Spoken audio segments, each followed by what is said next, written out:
Before the world knew his name, David was only a shepherd, the youngest son of Jesse from the small town of Bethlehem, far from battle, far from glory. His days were quiet, sun, stone, and sheep. But in the quiet he prayed, and in the praying he was being prepared. He could not see it yet, but God was already writing the story. Now, Israel was at war. The Philistine army had gathered on one side of the valley. Israel stood on the other, and 3 of David's brothers stood among the soldiers. Jesse called his youngest son and said, "Take this bread and grain to your brothers. Take these cheeses to their commander. Go and bring back word of how they are." David rose early the next morning. He left the sheep in another's care, took up his provisions, and went, just as his father had told him. He did not know what was waiting for him in that valley. Before him stretched the valley of Elah. Men gathered for war, thousands of them, on both sides. But courage felt scarce. David came only to bring supplies. He was not a soldier. He carried no sword. But across the valley stood something terrifying. Then the champion of the Philistines stepped forward, just as he had done every morning and every evening for 40 days. The giant mocked the armies of Israel, and no one answered. His name was Goliath. He stood over 9 feet tall, a bronze helmet on his head, a coat of armor on his back, a spear like a weaver's rod, a shield-bearer walking before him. "Why do you come out and line up for battle?" he shouted. "Choose a man and have him come down to me. If he is able to fight and kill me, we will become your subjects. But if I overcome him, you will become ours." For 40 days, morning and evening, the giant descended into the valley. The mocking continued, and no man in Israel answered him. King Saul heard it, his soldiers heard it, and they were all terrified, until a shepherd boy began to ask questions. David listened and could not understand the silence. "Who is this Philistine?" he asked the men standing near him, "that he should defy the armies of the living God?" The soldiers told him what was being offered: great wealth, the king's daughter, freedom for his family, to any man who would fight and kill Goliath. But David's oldest brother Eliab heard him asking and grew angry. "Why have you come down here? Who did you leave those few sheep with in the wilderness? I know how conceited you are and how wicked your heart is. You came down only to watch the battle." David turned away. But something inside him would not be quiet. While others saw a giant, David saw a man defying God. Word spread of the shepherd boy and his questions, and David was brought before King Saul. Saul looked at him, young, small, a shepherd. "You are not able to go out against this Philistine," the king said. "You are only a boy, and he has been a warrior from his youth." But David spoke, "Your servant has been keeping his father's sheep.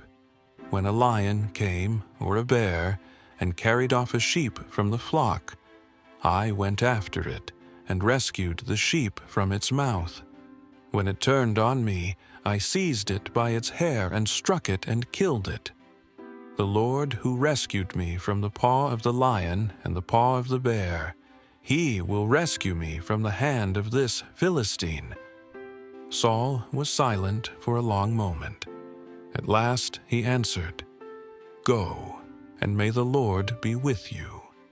Saul placed his own armor on the shepherd, a bronze helmet, a coat of armor, a sword, hoping that strength could be borrowed. David tried to walk, but something felt wrong. "I cannot go in these," he said, "because I am not used to them." So David laid it aside. The helmet, the sword, the armor, all of it. He would not fight like a king. He would fight as he was, the shepherd that God had prepared. David left Saul's tent. He walked toward the stream that ran through the valley. He knelt down at the brook, and with his own hands he selected 5 smooth stones and placed them into his shepherd's pouch, his sling in one hand, his staff in the other. A quiet confidence filled his heart, not the confidence of a warrior, but the confidence of a boy who knew his God.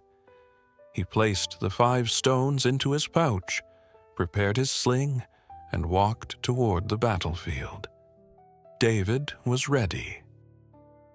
David entered the valley, and the confrontation began.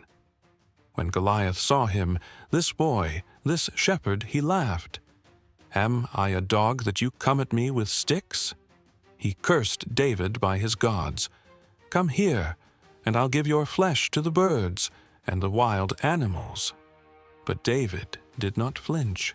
"You come against me with sword and spear and javelin," he called out.